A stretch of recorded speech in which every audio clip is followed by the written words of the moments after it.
Proverbs 31 verse 10 says, "Who can find a virtuous woman? For her price is far above rubies." Hello friends, I'd like to welcome you to meditacionesdiarias.com.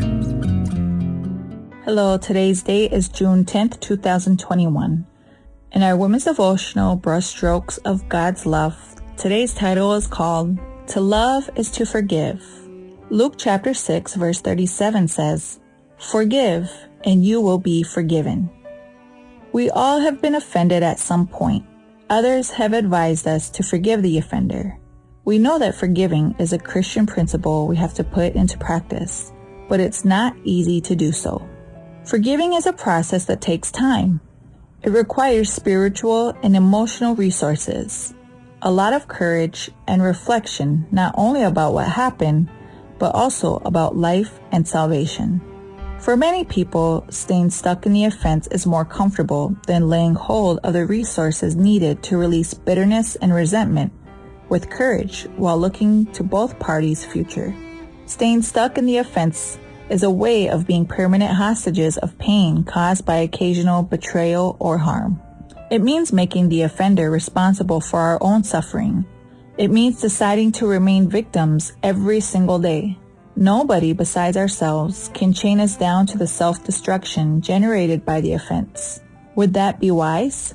Since the lack of forgiveness enslaves us, shut down the flow of happiness, and keeps us from being free, would it make sense to decide not to forgive? Maybe from your perspective, the offender does not deserve forgiveness, and it gratifies you to let him know it through complaints, contempt, mistreatment, and insults, not realizing that the punishment or penance that you inflict is actually a self-punishment and penance you will pay in your own life. Forgiveness is a donation of love. Love received from God, who, while we were still sinners, not only forgave us, but also died a shameful death on the cross, a punishment that was reserved for evildoers and criminals. Forgiving isn't justifying the offense or overlooking it. It does not mean opening the door to allow ourselves to be offended in the future by the same person. We can forgive while we establish at the same time healthy boundaries to protect our integrity as daughters of God. When we forgive, peace comes, and it does so in 3 dimensions. Number 1, peace with God. Number 2, peace with yourself. And number 3, peace with the offender. Waiting until someone apologizes is a waste of time, because it might never happen. And while you wait, your personal growth is stunted. Why knowingly deny yourself the ability to enjoy life without resentment?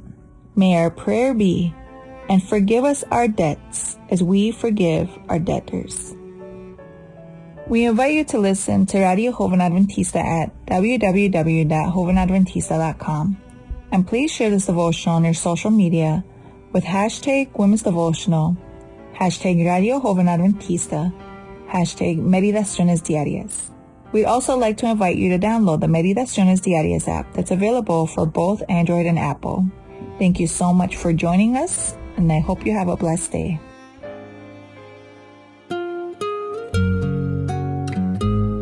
I'd like to say thank you for visiting us here at meditacionesdiarias.com. May you have a blessed day.